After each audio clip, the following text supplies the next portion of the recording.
Hello Year 3 and Year 4. Today's date is Monday the 8th of June 2020 and you're here to look at our first narrative session. We moved on from our learning journey and you ordered some brilliant guides for me on your plant growing, so well done for all of those. We're going to look for the next few weeks at doing some story writing based on the book The Iron Man by Ted Hughes. We'll also be looking at the film The Iron Giant, which is based on the book by Ted Hughes. I'm so excited to teach this unit. I think you're going to really enjoy it. We're going to be thinking over the next 3 weeks about how we can develop the skills we need to write our own adventure stories and become brilliant authors. We're going to take a really close look at how we can improve our vocabulary and how we can make the choices in our story have an effect on our readers. So we're going to be really thinking and putting our author hats on.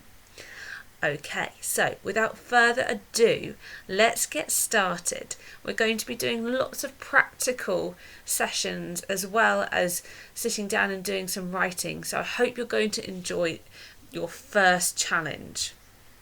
Your first challenge is to go on a scavenger hunt.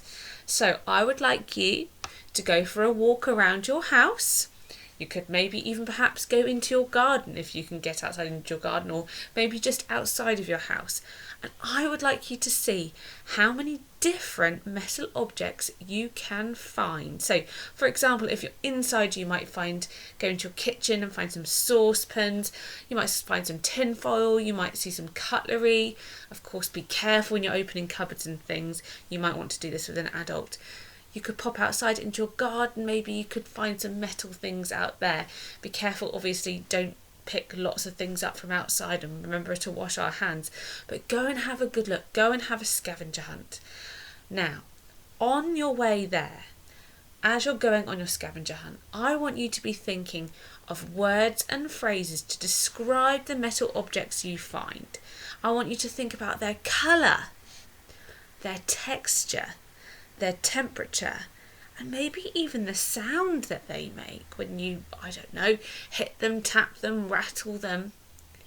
And I would like you, as you go around, to take a piece of paper with you, or you could alternatively film yourself going around and talk onto Class Dojo if you want to, or you could take some photos and upload them to Class Dojo with your words. I don't mind how you present it. But as you're going around, once you see that metal object, stop, look at it closely, think about what colour could I describe it as? What's the texture? Does it make any sound? Is it hot or cold to the touch? Is it warmer or colder than perhaps if you touch something else? So as you're going round, make sure you're word collecting. Not just going around finding all the metal objects and then do it afterwards. Do it as you go. Okay, so collect those words and phrases. You can write them down on a piece of paper. As you go around, you could record them using a video if you want to. As I said, you could type the words straight into your class journal. So we're just doing lots of word collecting, all about different metal objects that you can find. Okay, and then we'll come back, we'll gather our ideas together. So you might want to set out your page like this into 4 sections as you go around. I'll just give you some ideas because I've already gone and had a little look around my house. I found a saucepan, I found a key, I also found a rusty gate handle, so have a look closely. And I've got some ideas for colour and texture and temperature. Now remember, try and work as if you are thinking like a thesaurus. So try and think of all the words you can. So I've got polished, silver, smooth, rigid, strong, conductive. I wonder if you know what that means. We'll talk more about it later. Cooling. And the sounds I've got: clanging, ringing. I'm not going to give you too many more of my ideas. I want you to go and have a go now. So pause the video, have a go, and then come on back for your second challenge today. Okay, well done on your scavenger hunt. I hope you found lots and lots of different metal objects and you came up with lots and lots of vocabulary. I've got some more examples here. I can't wait to see your example, so don't forget to send me a photo, or you could have uploaded a video just so we can see what you've done. So I've got some more examples here. I've been trying to think like a thesaurus. So I've got reflective because I saw lots of light bouncing off it.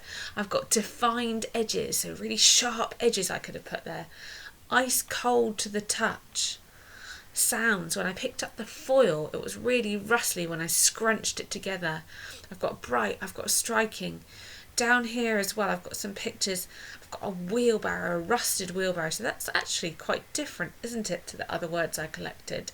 So I've got gnarled, so sort of old and little chunks taken out of it like I saw on my gate. Brittle, okay, so the bits might break off. Rough, that's different to some of the other metal objects I found. Okay, well done. I can't wait to see your word collections coming in. We've got one more challenge to do today. We're going to dive into our book now. These two pictures are from the beginning of our story. I want you to think, what could have happened? These two pictures here. Who's this character? You might have had a clue. And what on earth is happening to him here? This is at the beginning of the story, and why I love this book is because the action starts from the very beginning. From the very beginning, it hooks the reader in and the action starts straight away. So have a look, have a think about it. Perhaps you could talk to somebody else in your house about these pictures and what you think is happening. Okay, have a think, pause the video, because I'm going to then read you the first page from the book. Okay, here's the first couple of pages, the opening for our book. The coming of the Iron Man. The Iron Man came to the top of the cliff. How far had he walked? Nobody knows. Where had he come from? Nobody knows. How was he made? Nobody knows. Taller than a house, the Iron Man stood at the top of the cliff, on the very brink, in the darkness. The wind sang through his iron fingers. His great iron head, shaped like a dustbin, but as big as a bedroom, slowly turned to the right, slowly turned to the left. His iron ears turned this way, that way. He was hearing the sea. His eyes, like headlamps, glowed white, then red, then infrared, searching the sea. Never before had the Iron Man seen the sea. He swayed in the strong wind that pressed against his back. He swayed forward on the brink of the high cliff. And his right foot, his enormous iron right foot, lifted up out into space, and the Iron Man stepped forward, off the cliff, into nothing. Crash! Down the cliff, the Iron Man came toppling down head over heels. Crash, crash, crash! From rock to rock, snag to snag, tumbling slowly, and as he crashed and crashed and crashed, his iron legs fell off, his iron arms broke off, and the hands broke off the arms. His great iron ears fell off, and his eyes fell out. His great iron head fell off. All the separate pieces tumbled, scattered, crashing, bumping, clanging, down onto the rocky beach far below. A few rocks tumbled with him. Then silence. Only the sound of the sea chewing at the edge of the rocky beach, where the bits and pieces of the Iron Man lay scattered far and wide, silent and unmoving. Okay, I hope you enjoyed that opening. Tomorrow we're going to focus on using some of Ted Hughes' techniques when writing to write a really fantastic opening of our own for the story. Okay, have a good rest of the day and good luck with the rest of your home learning.